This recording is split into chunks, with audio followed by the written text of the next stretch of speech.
Hi everybody, can't believe it's 3 months since the last soup.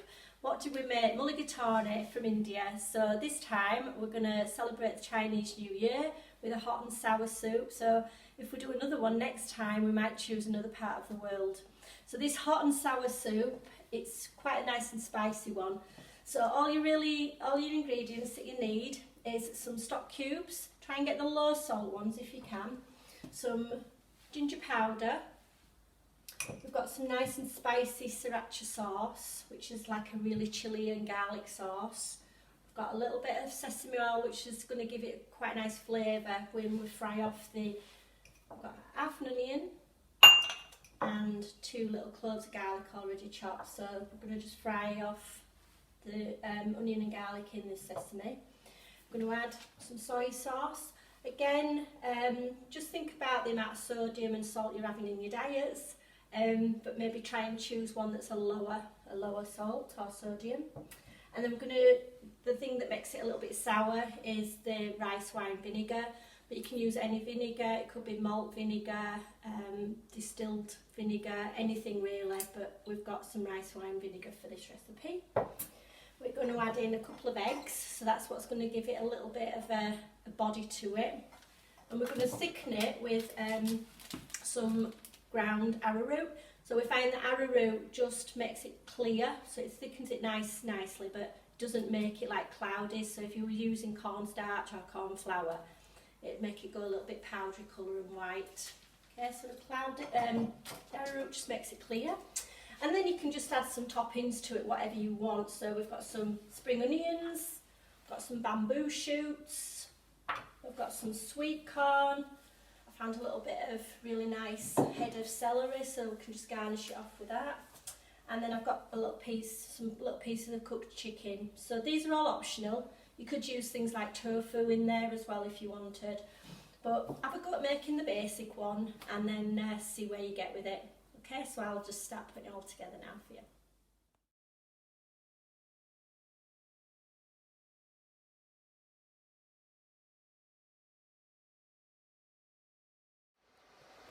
So we've just got about half a teaspoon to a teaspoon of sesame oil in the pan, and then we're just going to pop in half a chopped onion. So I've just chopped this really small, and then just 2 cloves of garlic, again just really small.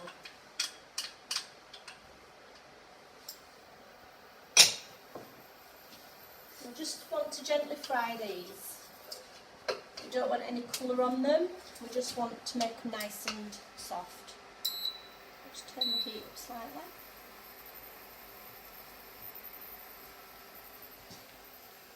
So just while that's frying, I'm going to just come back over here and just chop up the mushrooms. So we want about 250 grams of any mushroom, so it could be shiitake mushrooms. These are just nice big portobello mushrooms that I've just picked the skin off. Use little button mushrooms, basically any mushroom that you've got in your fridges and your cupboards. Okay, you just want to gently chop these nice and slowly.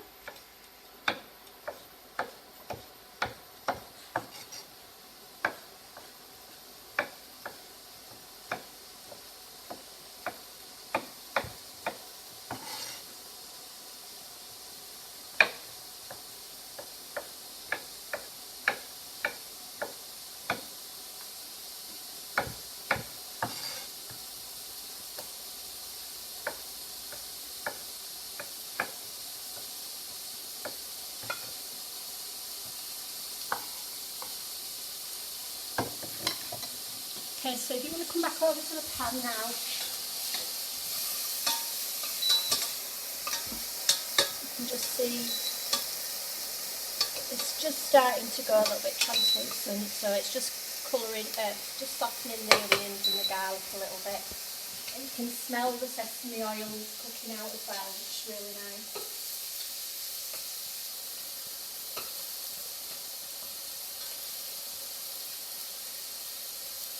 Obviously the longer you leave the onions and the garlic, the more chance you're going to get of colour in it, which is what we don't want. We just want it nicely softened, because it's going to continue to cook in all the stock.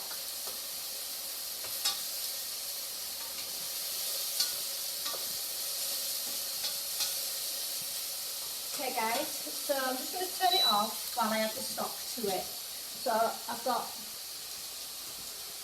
1 litre and then 800 mils. So I'll just pop that back on.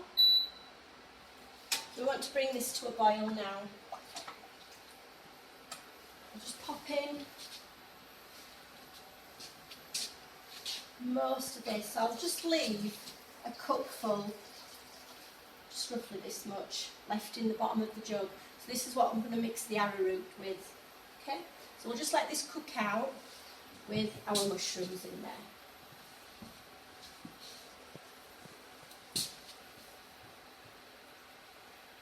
We know that the onions are starting to cook through, so now we're going to add all the other ingredients to it. Okay, so we've got 60 ml of rice wine vinegar going in. We've got 60 ml of soy sauce. We've got a teaspoonful of the sriracha. Now you might want to put half a teaspoon in because it is quite spicy, and then you can always add a little bit more if you want to. Okay. We've got 2 teaspoons of just dry ginger. Just give that all a mix up. And then whatever toppings that you want to put in there now, so you could put these in at the same time. So I'm just going to put some sweet corn. I've got my chicken, so my cooked chicken. And then we've got some bean sprouts, bamboo shoots. So I might just put half a tin of these in, and we can always add a few more to it afterwards if we want to. You can double up on this recipe if you wanted to make a larger pan full. So what you want to do now is to bring this to the boil, and then that's when you're going to add the arrowroot to it. So it's just 1 sachet of arrowroot. If you want it a little bit thicker, then you could always add another sachet of arrowroot to it as well. So just let this come to the boil, and then we'll add arrowroot.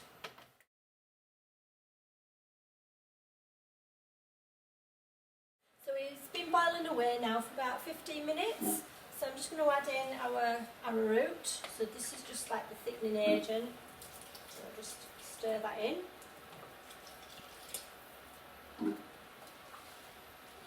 Like I say, 1 sachet should be fine for this recipe. I'm going to add in our spring onions. The celery for me was just optional, but I just like a little bit of green in there. And then we've got this coriander, so I'm just going to leave a little bit of coriander just to garnish at the end. Okay, so I've just scrambled up some eggs. Okay, so try and get them so they're really well mixed in. And then all you're going to do, this is bubbling nicely now, just give it a bit of a swirl and just gently just stir it in like this.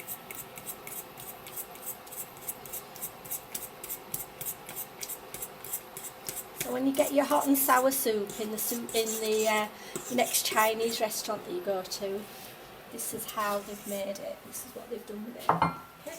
So you just want to give this a matter of minutes, just a couple of minutes now. Give it a good stir around, and then that's good to serve. You can just see on the consistency that it's just come together. You don't want it any thicker than that. Okay. So now you know that the eggs set, you can just serve this up. So.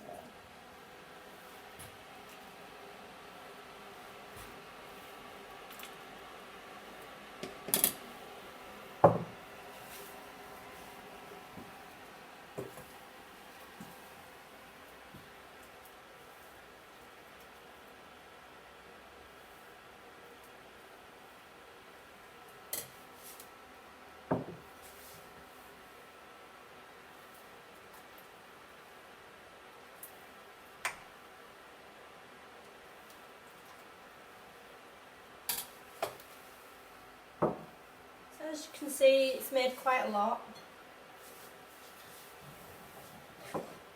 If you was going to make it and you didn't want to eat it straight away, just put the egg into half of it So you've got the other half ready just to add egg to when you decide to heat that up again. Because you don't really want to heat it up with the egg in there. Okay, I've just got a little bit of coriander just to sprinkle on the top. Don't need much, but just a nice little bit of greenery. Okay, so it does smell delicious, so trust me on that one.